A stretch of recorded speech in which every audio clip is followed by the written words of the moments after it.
इमरान खान ने इस जैसे मेरे जैसे गरीब बंदे के शनाख्ती कार्ड के अंदर 10-10 लाख रुपया डाला था। इमरान खान ने कोरोना के दौर में हर घर के अंदर जो गरीब घर था 12-12 हज़ार रुपया और उसके बाद 14-14 हज़ार रुपया भेजा था।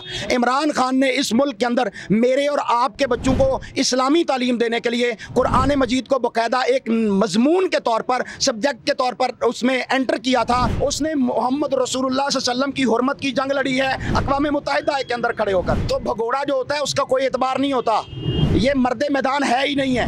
एक शख्स है जो मर्दे मैदान है, वो खड़ा है, उसको तोड़ने की कोशिश की गई है, उस पर कातलाना हमले हुए हैं, उस पर जो है वो गोलियों की बुछाड़ की गई है, लेकिन वो नहीं डरा, नहीं भागा। आज भी बेगुनाह जो है वो कैदोबंद के अंदर है, किसी अदालत में उसको पेश नहीं किया जाता कि बाहर निकलेगा तो आवाम टूट के पड़ जाएगी उसको देखने के लिए। इन गंजों के हाथ में पाकिस्तान की कामयाबी की लकीर ही नहीं है। अनाम साहब ये बताएं कि क्या कहते हैं मौजूदा सूरत हाल में जो पाकिस्तान के अंदर हो रहा है, आपको लगता है जो इलेक्शन होंगे वो साफ और शफाफ होंगे? बिस्मिल्लाहिर्रहमानिर्रहीम। पहले तो मैं ये पूछना चाहूँगा कि क्या इलेक्शन होंगे भी कि नहीं होंगे। मेरा सवाल तो आज तक यही है कि इलेक्शन नहीं होंगे। इलेक्शन के लिए एनवायरनमेंट होता है, इलेक्शन का माहौल होता है जो अभी तक होता हुआ नज़र नहीं आता, जबकि डेट अनाउंस हो चुकी है और सुप्रीम कोर्ट उसमें इन्वॉल्व भी हो चुकी है और सुप्रीम कोर्ट के आर्डर पर जो है वो अनाउंस किया गया है। लेकिन उसके बाद जब भी पाकिस्तान में कोई लोग पाकिस्तानी निकलते हैं बाहर इलेक्शन का माहौल बनाने के लिए, तो पहले से उनको जो है फोर्सेज उठा के इलेक्शन करने के लिए तैयार होती हैं। इलेक्शन होंगे?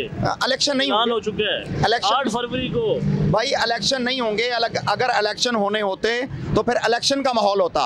अब सिलेक्शन का माहौल है कि लंदन से लाया गया है और उसको वजीर आजम का प्रोटोकॉल दिया गया जो एक मुजरम था, मुलजम नहीं था, एक मुजरम था। पाकिस्तान की अदालतों ने उसे भगोड़ा कर। आपके चौथे प्राइम मिनिस्टर भाई वो मेरा 5वां प्राइम मिनिस्टर भी उसे ये डिक्लेयर कर दे तो ये कर सकते हैं, क्योंकि ताकत है उनके पास। फैसला अनदेखे हाथों ने करना है तो फिर तो वो प्राइम मिनिस्टर है, वोट डालने की जरूरत ही नहीं है और उसे प्रोटोकॉल भी यही मिल रहा है। वो मुजरम था, वो इस्लामाबाद के एयरपोर्ट पे आता है तो उसे वहीं पर बायोमेट्रिक मिल जाता है। मरियम कहती है कौम का हीरो है। भाई मरियम खुद, उसकी क्या औकात है, उसकी क्रेडिबिलिटी क्या है कि वो कहती है कि वो कौम का हीरो है। अपने बाप का मियाँ मिठू बन जाना और अपने बाप को कहना कि ये हीरो है, तो ये हीरो नहीं बनेगा। कौम फैसला करेगी, कौम देख रही है, कौम इंतजार कर रही है फ्री एंड फेयर इलेक्शन का। लेकिन मैं ये समझता हूँ कि जब तक इमरान खान की मकबूलियत और पॉपुलैरिटी जो है उसको ख़त्म नहीं किया जाएगा तब तक ये इलेक्शन नहीं होने देंगे। अब इस वक्त सिर्फ इलेक्शन का इसलिए ढंडोरा पीटा जा रहा है कि IMF को धोखा दे के उससे जो है वो हम अपनी। सर मुझे ये बताएं कि वो तो कहते हैं इमरान खान साहब खत्म हो गए। इमरान खान साहब अगर ख़त्म होने वाली बात होती तो आज के दिन जो PMLN ने अपने ऑफिशियल अकाउंट के ऊपर सर्वे करवाया है कि किस पार्टी को आप वोट देंगे, तो उसमें फिर उनका वो प्रोग्राम बढ़ ना जाता शेर अफजल के अल्फाज में कि उन्हें वो प्रोग्राम जो है वो डिलीट करना, वो सर्वे जो है वो डिलीट करना पड़ा है, जिसमें इमरान खान की मकबूलियत जो है वो 70% से भी ऊपर थी और उनकी मकबूलियत जो है वो 18% से भी नीचे आई है। उनके अपने पेज पर उनकी ये हालत है, बाहर वो निकल नहीं सकते, लोगों से मिल नहीं सकते। अभी रिपोर्ट हुआ है कि फैसलाबाद में साबिक जो वजीर दाखिला है वो बाहर निकला है, लोगों ने उसके जूतों से इस्तकबाल किया है। तो ये तो उनकी हालत है, कौम तो उनको जो है वो देखना नहीं चाहती। वो तो ये बात कहते हैं कि हमारा चौथा प्राइम मिनिस्टर नवाज शरीफ, वो इस मुल्क की तकदीर बदल सकता है, इमरान खान साहब ने कुछ नहीं किया। मैं ये पूछना चाहता हूँ कि 3 दफ़ा का प्राइम मिनिस्टर, उसने मेरे मुल्क का बेड़ा गर्क किया, चौथी दफ़ा उसके पास कौन सी गिदड़संगी है? वैसे भी 4 हुकूमतें तो इस मुल्क में मुस्लिम लीग नून कर चुकी है। अभी उसका भाई ही तो था शहबाज शरीफ जिसने इस मुल्क का बेड़ा गर्क किया। महंगाई का तो कहते हैं हमने इस मुल्क को जो डिफॉल्ट होने से बचाया। महंगाई का तूफान इस मुल्क के अंदर बपा कर दिया। गरीब रात को रोटी खाने से जो है वो तंग है, उसके पास आटे के पैसे नहीं है। 150 रुपए किलो इस वक्त आटा है, इस वक्त पेट्रोल जो है वो 300 रुपए लीटर है। आप बिजली के बिल देख लें, लोगों के घरों में बिल पड़े हुए हैं, पे करने के लिए पैसे नहीं है। ये सारे शहबाज शरीफ का किया धरता तो है। ये PDM के टोले ने जो हुकूमत की 17 महीने 18 महीने के अंदर, इसमें इन्होंने हमारे मुल्क का बेड़ा तो गर्क कर दिया। अब ये चौथी दफा हुकूमत नहीं, ये चाहे 4000 दफा भी हुकूमत कर लें, इन गंजों के हाथ में पाकिस्तान की कामयाबी की लकीर ही नहीं है। ये पाकिस्तान को हमेशा डुबोने के लिए आए। किसके पास तकदीर है? किसके पास तकदीर है? कौन पाकिस्तान के हालात बेहतर कर सकता है? कौन है? कौन आया था? इमरान खान साहब ने क्या किया? अल्लाह की ताकत के साथ इमरान खान इस मुल्क के अंदर पाकिस्तानी कौम की तकदीर बदलेगा और इस मुल्क की तकदीर बदलेगा। वो इमरान खान वापस कैसे आएगा? बाहर कैसे आएगा? कौम ले आएगी इंशाअल्लाह, अल्लाह की ताकत से आएगा। निज़ाम हमारे कोलैप्स हो चुके हैं, कानून हमारी लौंडी बन चुका है, कानून को बल्कि रद्दी की टोकरी में फेंक दिया गया। जो पाकिस्तान का कानून था उसको बिल्कुल ख़त्म कर दिया गया है। लेकिन कौम जो है इस वक्त अल्लाह की तरफ भी देख रही है और चंद अदालतें के अंदर जो खुददार और गैरतमंद जजेस बैठे हैं उनकी तरफ देख रही है कि तुम्हारे हाथ में अल्लाह की तरफ से इंसाफ का। इमरान खान डील नहीं करेगा। इमरान खान उस दिन पैदा ही नहीं हुआ था जिस दिन डील होनी थी। ये सही कह रहे हैं? सही कह रहा है 100%। पाकिस्तान को लूट के लंदन को आबाद किया है, और अगर आप कहते हैं कि ये तब्दीली लाना चाहते हैं, पाकिस्तान का निज़ाम बदलना चाहते हैं, तो मैं आपसे पूछना चाहता हूँ क्या ये लंदन फ्लैट बेच के आए हैं, उसका सरमाया लेके आए हैं, IMF के आगे कशकोल लेके फिरता रहा लंदन से उम्मीदें लेकर आए हैं। शहबाज शरीफ पाकिस्तान के अवाम के लिए उम्मीदें लेकर आए हैं। शहबाज शरीफ कशकोल लेके फिरता रहा, कहता भिखारी था, मुझे किसी ने टका नहीं डाला। तो वो क्या अपनी जदातें और अपने प्लाजे वहां से और अपने अपार्टमेंट बेच के ले आता ना पाकिस्तान में, दोबारा फिर ले जाते जब पाकिस्तान अमीर हो जाता है। पाकिस्तान गरीब है ना, तो उन्होंने तो वहां से कुछ भी नहीं लाए। अलामा साहब एक सवाल करना चाहता हूँ कि देखें MQM का और आज नून लीग के इत्तेहाद हो गया, तो ये किधर जा रहे मामला?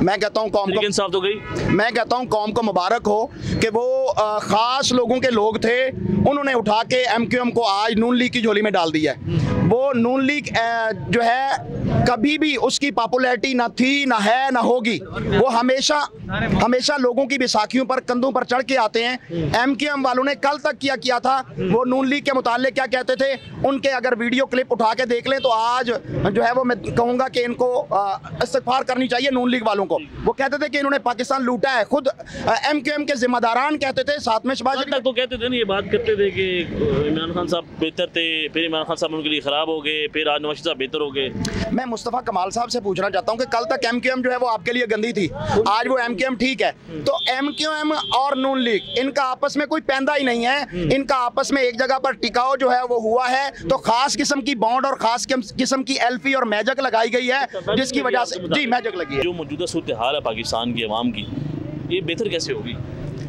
बेहतर तभी होगी कि जो अब पाकिस्तान के आइन को ना मानने की जिन्होंने कसम खा ली है ना, हालांकि ओथ उन्होंने दिया था कि हम पाकिस्तान के आइन की वफादारी करेंगे, उन्हें अपने उस ओथ के ऊपर वापस आना चाहिए, पाकिस्तान के आइन को सुप्रीम मानना चाहिए और पाकिस्तान के अवाम को आइन के तहत जो जो हुकूक मिले हैं वो मिलने चाहिए। इस मुल्क के अंदर फ्री एंड फेयर इलेक्शन होने चाहिए, कौम को फैसला करने देना चाहिए कि वो किसको लीडर मुंतखब करते हैं। अब साफ और शफाफ इलेक्शन होंगे? मैं समझ रहा हूँ कि कभी भी नहीं होंगे। वो तो कह रहे होंगे, मैं कहता हूं कि नहीं होंगे। अगर फ्री एंड फेयर इलेक्शन होने होते तो मैं आज इस वक्त पूछना चाहता हूं कि जेल रोड पर तहरीक इंसाफ लाहौर का दफ्तर है, उसको सील किया हुआ है, क्या तहरीक इंसाफ एक बैन पार्टी है? नहीं है ना, अभी तक किसी अदालत से किसी जगह से उसको बैन नहीं किया गया। तहरीक इंसाफ किसी भी जगह पर बाहर निकलती है तो उसके कारकुनों को उठा लिया जाता है, चाहे वो परमिशन लेकर ही बाहर क्यों ना निकले हुआ हूँ, ठीक है। तो ये इस मुल्क के अंदर फ्री एंड फेयर इलेक्शन ना होने की वाज़े अलामात हैं। इलेक्शन कमीशन को या तो चीफ इलेक्शन कमीशन को हरकत में साहब ने क्या किया? इमरान खान ने इस जैसे मेरे जैसे गरीब बंदे के शनाख्ती कार्ड के अंदर 10-10 लाख रुपया डाला था। इमरान खान ने कोरोना के दौर में हर घर के अंदर जो गरीब घर था 12-12 हज़ार रुपया और उसके बाद 14-14 हज़ार रुपया भेजा था।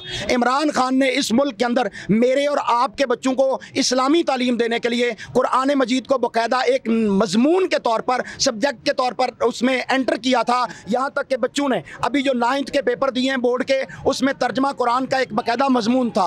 अभी जो 10th क्लास होगी उसमें तर्जमा क्लास एक मजमून है। उसने मोहम्मद रसूलुल्लाह सल्लल्लाहु अलैहि वसल्लम की हुर्मत की जंग लड़ी है अक़वाम मुत्तहिदा के अंदर खड़े होकर। तो वो तो ये कहते हैं कि नून लीग ने आपको सड़कें दी हैं, मेट्रो दी है, आप लोगों ने मोटरवे दी, आप लोगों ने क्या किया?